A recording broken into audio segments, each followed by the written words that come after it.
Hello everyone, I am Kanika. आज की हम अपनी एमएल प्लेलिस्ट में देखने वाले हैं लॉजिस्टिक रिग्रेशन। लास्ट वीडियो में हमने कवर करा था लीनियर रिग्रेशन, उसकी इक्वेशन देखी थी, उसमें किस तरीके की रिलेशनशिप मिलती है वो देखी थी, उसमें ग्राफ किस तरीके का बनता है वो देखा था। उसके अंदर हमने दो तरीके का लीनियर रिग्रेशन भी देख लिया था, simple linear regression and multiple linear regression. आज की हम अपनी इस वीडियो में कवर करने वाले हैं लॉजिस्टिक रिग्रेशन कि लॉजिस्टिक रिग्रेशन क्या होता है।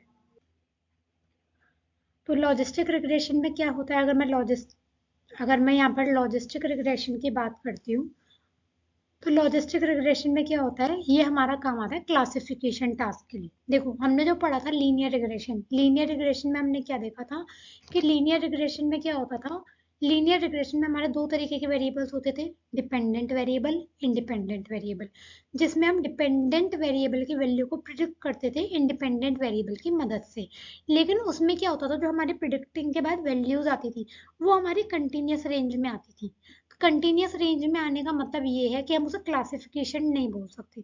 क्यों? क्योंकि क्लासिफिकेशन में तो क्या होता है भाई, मेल है, या तो वो स्पैम होगा या वो नॉन स्पैम होगा। कोई स्टूडेंट का रिजल्ट है, या तो वो पास होगा या वो फेल होगा, ये क्लासिफिकेशन कहलाता है। लेकिन लीनियर रिग्रेशन में क्या हो रहा था, लीनियर रिग्रेशन में हमारी वैल्यूज कंटिन्यूस फॉर्मेट में थी, तो हम कहेंगे जो लीनियर रिग्रेशन होता है वो क्लासिफिकेशन नहीं करता, वो रिग्रेशन करता है। रिग्रेशन का मतलब होता है वैल्यूज को प्रिडिक्ट करना, किसी वेरिएबल की वैल्यू को प्रिडिक्ट करना किसी दूसरे वेरिएबल की मदद से। ठीक है जी, ठीक है।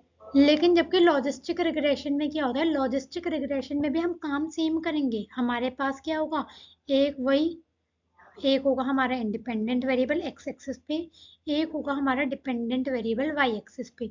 हम वाई एक्सिस वाली वैल्यू मीन डिपेंडेंट वेरिएबल की वैल्यू को प्रिडिक्ट करेंगे इंडिपेंडेंट वेरिएबल की मदद से। लेकिन यहाँ पर डिफरेंस क्या होगा, यहाँ पर हमारी जो क्लासिफिकेशन होगा वो दो ही उसमें होगा क्लास में, या तो वैल्यू जीरो आएगी या वैल्यू वन आएगी, या तो वैल्यू जीरो आएगी या वैल्यू वन आएगी।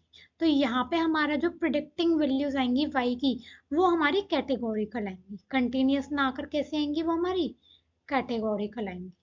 ठीक है, तो ये डिफरेंस होता है मेन। अगर कोई पूछे कि लीनियर रिग्रेशन और लॉजिस्टिक रिग्रेशन में क्या डिफरेंस है, तो हम कहेंगे कि जो हमारा लीनियर रिग्रेशन होता है उसमें तो हमारी वैल्यूज कैसी आती हैं वाई की, कंटिन्यूस फॉर्मेट में आती हैं।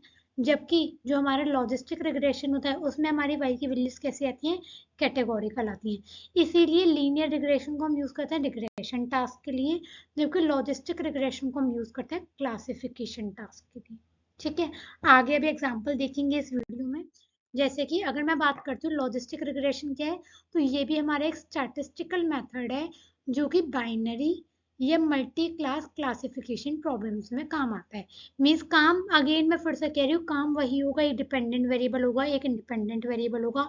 इंडिपेंडेंट वेरिएबल की मदद से हम डिपेंडेंट वेरिएबल की वैल्यू को प्रिडिक्ट करेंगे, बट डिफरेंस कितना होगा, जो प्रिडिक्टिंग वैल्यूज आएंगी वो हमारी क्लासेस फॉर्मेट में आएंगी, मीन्स या तो जीरो या वन, या तो ट्रू या फॉल्स, जबकि लीनियर में हमारी कंटिन्यूस आती थी। इसीलिए ये कैसा है, ये बाइनरी या मल्टी क्लास क्लासिफिकेशन करना होता है तब हम लॉजिस्टिक रिग्रेशन का यूज करते हैं।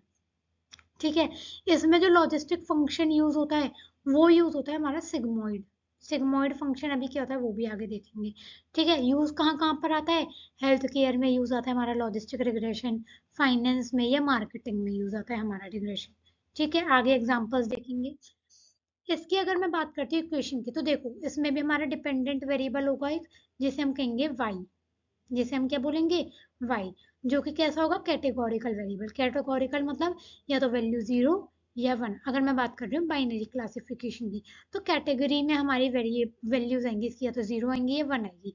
हमारा एक इंडिपेंडेंट वेरिएबल होगा जिसे हम बोलते हैं एक्स, जिसकी मदद से हम वाई की वैल्यू को प्रिडिक्ट करेंगे। अब मैं बात करती हूँ इसकी इक्वेशन की, तो इक्वेशन इसकी कुछ ऐसी होती है, y is equal to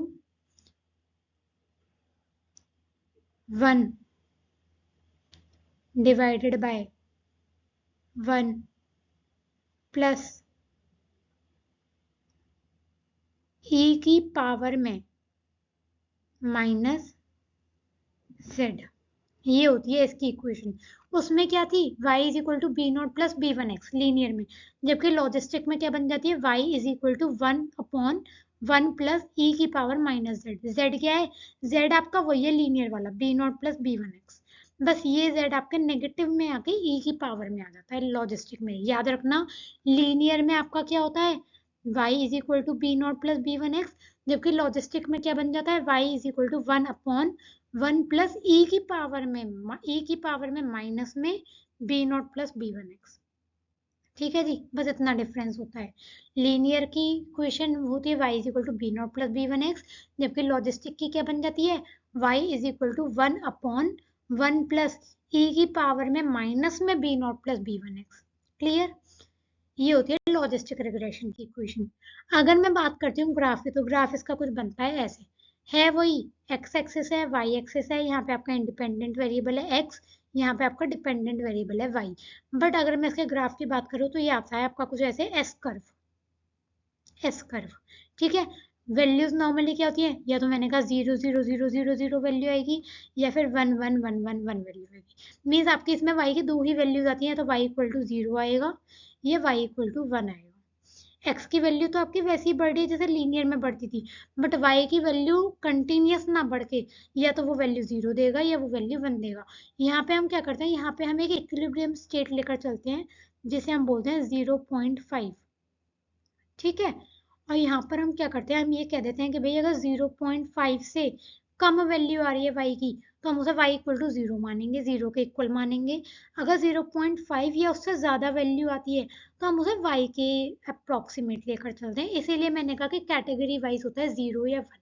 exact नहीं मिलता 0 या 1, या तो 0.5 से कम वैल्यू आएगी या 0.5 से ज़्यादा आएगी। तो हम कहते हैं अगर 0.5 से कम वैल्यू आ रही है, तो हम उसे 0 मानकर चलते हैं। 0.5 या उससे ज्यादा वैल्यू आती है अगर y की, 0.5 या उससे ज्यादा, तो हम उसे 1 वैल्यू मानकर चलते हैं। तो हमारे इसमें एस कर्व आता है, इसलिए इसे सिग्मॉइड कर्व बोला जाता है। एस कर्व है इसलिए इसे सिग्मॉइड। जबकि लीनियर में क्या था? लीनियर में अगर ये आपकी एक्स एक्सिस थी, ये आपकी वाई एक्सिस थी, तो आपका ऐसे लीनियर रिलेशनशिप आता था लीनियर में। जबकि लॉजिस्टिक में ऐसे एस रिलेशनशिप आती है, जिसे हम सिग्मॉइड बोलते हैं, लॉजिस्टिक रिलेशनशिप, लॉजिस्टिक रिग्रेशन। आपके y की जो वैल्यूज प्रेडिक्ट होके आएंगी वो 0 और 1 के रेंज में ही आती हैं। ठीक है, हम 0.5 लेकर चलते हैं कि उससे कम है तो हम 0 मानते हैं, उसके बराबर या उससे ऊपर वैल्यू है तो हम 1 मानकर चलते हैं। जैसे लॉजिस्टिक रिग्रेशन का एग्जांपल ये रहा, मैंने x लेकर चला है प्ले आवर्स, डिपेंडेंट वेरिएबल, कि एक स्टूडेंट है वो कितने घंटे खेलता है, उसके बेसिस पे हम बता रहे हैं वो पास होगा या फेल होगा। मैंने कहा अगर वो पूरे दिन में सिर्फ 1 घंटे खेल रहा है, तो मैं एक प्रिडिक्ट करके चलूंगी कि वो पास हो जाएगा। अगर वो 2 घंटे खेल रहा है, तो भी मैं एक बार को कह के चलूंगी वो पास हो जाएगा। अगर वो 3 घंटे खेल रहा है पूरे दिन में, तो भी मैं कहूंगी कि हाँ भाई ठीक है वो पास हो जाएगा। बट अगर मैं कह रही हूँ वो खेल ही 5 5 घंटे रहा है, तो कहीं ना कहीं एक पॉसिबिलिटी है कि वो फेल हो सकता है। मैं कह रही हूँ वो 8 घंटे खेल रहा है, तो मैं कहूंगी भैया तू तो फेल ही होगा, जब तू 8 8 घंटे खेलने में लग रहा हो तो तुम पास कैसे हो सकते हो? ठीक है जी।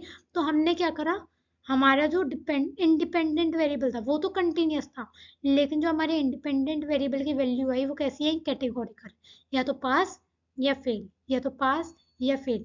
तो हम क्या समझे, लॉजिस्टिक रिग्रेशन किस में काम आता है? क्लासिफिकेशन में काम आता है। कौन सी रिलेशनशिप देता है? सिग्मॉइड रिलेशनशिप, क्योंकि एस कर्व बन के आता है, दो ही तरीके की वैल्यूज देगा, पास या फेल, 0 या 1, ट्रू या फॉल्स। लॉजिस्टिक रिग्रेशन के भी टाइप्स होते हैं, जैसे उसके पढ़े थे हमने लीनियर रिग्रेशन के टाइप लास्ट वीडियो में, ऐसे लॉजिस्टिक के भी टाइप होते हैं, जैसे कि binary logistic regression. Binary logistic regression मतलब हम दो ही क्लासेस में क्लासीफाई कर रहे हैं, या तो स्पैम है मेल या स्पैम नहीं है मेल। ठीक है, दूसरा होता है multinomial logistic regression. Multinomial logistic regression मतलब दो से ज्यादा classes, more than 2 classes. Means हम प्रोडक्ट के कुछ कैटेगरीज को प्रिडिक्ट कर रहे हैं कि वो प्रोडक्ट पी क्लास 1 में जाएगा, क्लास 2 में जाएगा या क्लास 3 में जाएगा। तो जब दो से ज्यादा क्लासेस हो जाते हैं तो उसे हम क्या बोलते हैं? Multinomial logistic regression. तीसरा आता है आपका ऑर्डिनल लॉजिस्टिक रिग्रेशन।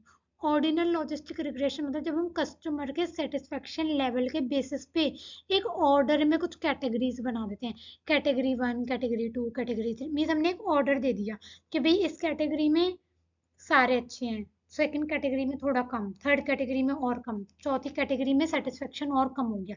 तो इसके बेसिस पे जब हम ऑर्डर वाइज से कैटेगरीज बना देते हैं अलग अलग, वो कहलाता है आपका ऑर्डिनल लॉजिस्टिक रिग्रेशन। एजम्पशंस क्या लेकर चलते हैं, वही कि जो हमारा डिपेंडेंट वेरिएबल होगा वो कैसा होगा, कैटेगोरिकल। क्यों, क्योंकि 0 या 1, ट्रू या फॉल्स। ऑब्जर्वेशंस कैसी होंगी हमारी, इंडिपेंडेंट होंगी। ठीक है, कोई भी मल्टी कोलिनियरिटी नहीं होगी हमारी इसमें। ठीक है, लीनियर रिलेशनशिप नहीं होगी, लॉजिस्टिक रिग्रेशन में लीनियर रिलेशनशिप नहीं आती। ठीक है, सैंपल साइज ज्यादा होता है, हम ये मानकर चलते हैं रिलायबल रिजल्ट के लिए। बिल्डिंग करनी होती है तो सिंपल है, हम पहले डेटा प्री प्रोसेसिंग करते हैं, मीन डेटा को अप्रोप्रिएट बनाते हैं, फिर मॉडल में हम फिटिंग करने की कोशिश करते हैं और फिर हम प्रिडिक्शन करने की कोशिश करते हैं।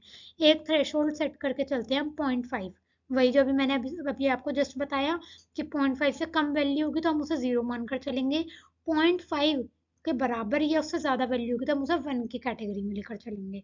दो कैटेगरीज होती हैं क्योंकि 0 या 1, तो हम एक थ्रेशोल्ड लेकर चलते हैं 0.5 बीच का। ठीक है, ये वही इवेल्युएटिंग है। अगर मैं बात करती हूँ लॉजिस्टिक रिग्रेशन के मैट्रिसेस की, लॉजिस्टिक रिग्रेशन क्योंकि हमने कहा कि क्लासिफिकेशन में काम आता है। क्लासिफिकेशन में कौन कौन सी मैट्रिसेस होती हैं, एक्यूरेसी होता है, प्रिसीजन होता है, रिकॉल होता है, F1 स्कोर होता है, AUC होता है, एंड इन लास्ट एक कंफ्यूजन मैट्रिक्स होती है। ठीक है, मीन्स याद रखना, हम रिग्रेशन की बात करते हैं तो हमारा mean square error, absolute mean square error, root mean square error, ऐसे मैट्रिसेस होती हैं। अगर हम लॉजिस्टिक रिग्रेशन की बात करते हैं क्योंकि वो क्लासिफिकेशन में काम आता है, तो उसकी मैट्रिसेस हमारी ये बन जाती है, accuracy, precision, recall, F1 score, AUC, confusion matrix. ठीक है जी, ये रियल वर्ल्ड एप्लीकेशन है। हेल्थ केयर, हेल्थ अच्छी है या नहीं है, फाइनेंस, लोन बच रहा है या नहीं बच रहा, मार्केटिंग में करते हैं हम, सोशल साइंसेस में करते हैं जब हमें इलेक्शन के आउटकम्स देखने हैं कि कोई जीती पार्टी या नहीं जीती। ठीक है, ये एडवांटेजेस डिसएडवांटेजेस हैं। एडवांटेजेस, बाइनरी क्लासिफिकेशन के लिए अच्छा है, कंप्यूटेशनली एफिशिएंट है। लिमिटेशन, लीनियर रिलेशनशिप पे काम नहीं करता, आउटलायर्स के लिए बहुत ही ज़्यादा सेंसिटिव है। कॉम्प्लेक्स रिलेशनशिप में जब बहुत ही ज़्यादा कॉम्प्लेक्स आ जाती है तो कहीं ना कहीं ये लिमिटेड हो जाता है, ये एक कहीं ना कहीं इसकी लिमिटेशन है।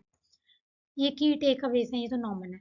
आई होप इस वीडियो में आपको लॉजिस्टिक रिग्रेशन समझ आया होगा। लास्ट वीडियो में हमने लीनियर देखा था, किसी ने अगर लीनियर रिग्रेशन वाली वीडियो नहीं देखी है, मैं सजेस्ट करूंगी पहले लीनियर रिग्रेशन वाली वीडियो देख के आओ, तब लॉजिस्टिक वाली देखना, और भी क्लियर अच्छे से समझ आएगा कि हाँ भाई लीनियर रिग्रेशन और लॉजिस्टिक रिग्रेशन में क्या डिफरेंस है। ठीक है जी, आई होप क्लियर हुआ होगा। So thank you.